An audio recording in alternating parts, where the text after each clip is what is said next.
Mula dito sa Batangas Port, mahigit 2 oras pa natin babayahin dito sa Roro para marating natin ang Sitio Solong Ipil. Doon daw nakatira ang mag-asawa na ating kikilalanin.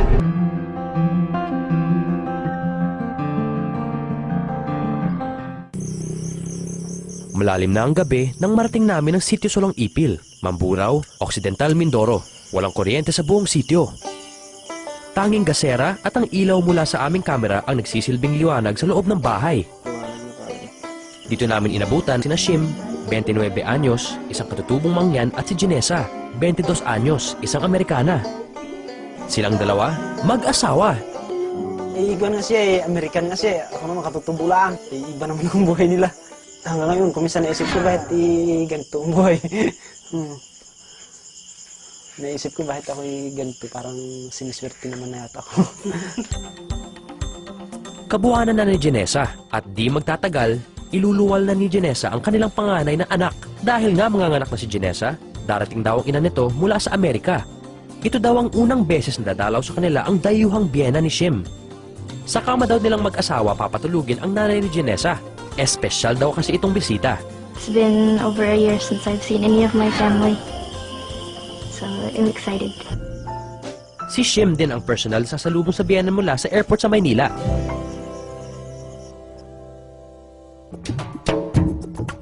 Hi, Janessa. Hey. Jace, where are you heading right now? Lalaba ka? Tulungan kita? Sige. Sige. So, saan ka naglalaba? Nakakagulat pakinggan na ang isang Amerikana matatas kung managalog. At mas higit na nakakagulat sa kabila ng kanyang maselang kalagayan, si Janessa, ang Amerikanang housewife ng katutubong mangyan, naglalaba sa poso. Ano ba yung technique dyan sa paglalaba? May technique I just try to copy what I see the others doing, but they still say it looks funny. I don't know. I don't know why. I think I'm doing the same thing they are. Yeah, I know. I think you are. They still laugh at me. Noong 2007, isa si Ginesa sa mga Amerikanong misyonaryo na dumayo sa kabundukan ng Mindoro para magturo sa mga batang mangyan. Dito raw niya nakilala si Shim na pilit daw isisiksik ang sarili noon para maging isa sa kanyang mga estudyante. He was like always smiling at me really big. So I was just like, I didn't like looking at him. I thought, man, he kind of, I don't know, I was scared of him. I thought, maybe he's crazy. And then they said, that's my student. I was like, oh dear Lord, why do I have to be the one that is teaching the crazy or the big guy? 3 buwan na malagi sa bundok si Ginesa, kasama ang mga katutubong mangyan. Ito rin daw ang naging daan para lubos niya makilala si Shim. Talagang may gusto ako sa kanya. May gusto ako, pero hindi ko na magkakagusto siya sa akin. And I guess a piece of my hair kind of was floating in the wind. And he grabbed it and he's like, wow, it looks like gold. Wow, parang ginto. And so then they're all like, oh, may I touch it? May I touch it? And he's like, no, it's mine. And I was kind of like, I wonder if he likes me. And he's like, Mom, pahawak. And so I said, okay. So he's like that. And I was kind of like, I wonder if he likes me. Nang matapos ang misyon ng mga Amerikano sa Mindoro, bumalik sa Amerika si Ginesa para magtrabaho. Magkalayo man daw sila, nananatili silang magkaugnay sa pamamagitan ng sulat. Yung pangatlong sulat niya, pasulat na I love you. At miss na raw niya ako. Pagkatapos sinulatan ko rin. Ang nalagay ko naman sa sulat ko, I love you din. They kind of saw it happening, but they weren't too happy with that. Because they were like, well, you know, he's really poor and he's all of this. And I was like, well, if I was coming here to be rich, I wouldn't have come in the first place just to be a missionary. That's not a goal to be rich if you're a missionary. And so I was like, yeah, it's okay. And they understood. Ipinanganak at lumaki sa Colorado sa Amerika si Ginesa, nakapagtapos ng high school at bunso sa 3 magkakapatid. Payak lang din daw ang kanilang pamumuhay doon. Pero malayong-malayo raw sa naging buhay niya ngayon kasama si Shim. I'm pretty sure back in Colorado and Alaska, you used to eat like Salad.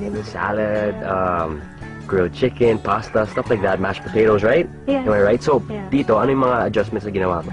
Sometimes kamote, and then all of a sudden there's almost no more of that, and so we're just kind of like, and I was like, I wasn't thinking about it like it's a problem. Okay. And of course I thought about, especially when I was nag-baby. Basta may laman yung tiyan nyo. Oh, and sometimes even when there wasn't, I would just lay there and I would just think about, like, if you think about something like, you know, I'm so hungry, the food would be so good in America. Of course, I thought about that. I thought about food every day, all the time. Sa kanilang bahay, isang battery-operated radio at isang lumang laptop na gamit pa raw niya noong nag-aaral pa siya ang tanging na paglilibangan niya. Simpleng kasalan lang din daw ang ninais nilang mag-asawa. Nagsumpaan sila ng kanilang pagmamahalan sa harap ng kanilang mayor at walang magarbong handaan. So all of our wonderful plans like decorations, no time for that. Our handa was sardinas and pansit. At naranasan din niya ang tradisyonal na kasalan ng mangmangyan. Ayon kay Janessa, lalaki ang magiging anak nila. Wala pa raw silang balak na pumunta sa Amerika, pero nais pa rin daw niyang kahit papaano malaman ng kanilang anak ang tungkol sa Amerika. So what's this box for? Just got a package from my mother. Wow, supportive. Yeah, they're really sweet. Nice. Cute. Let's look at this one. Wow. Disposable, no? No, it's already. So many, wow. Yeah, I think my grandma loves to sew. Really? She made all She made these? all of these. Nice. Kadalasan, nakakagulat kung ano ang ating nagagawa para lang sa pag-ibig. Pag gusto sa kanya, mamahalin ko lang siya. Basta gagawin kong kaya ko. I mean, of course, sometimes I get homesick and I think about my family, but I'm very content. I mean, I really feel like this is my destiny.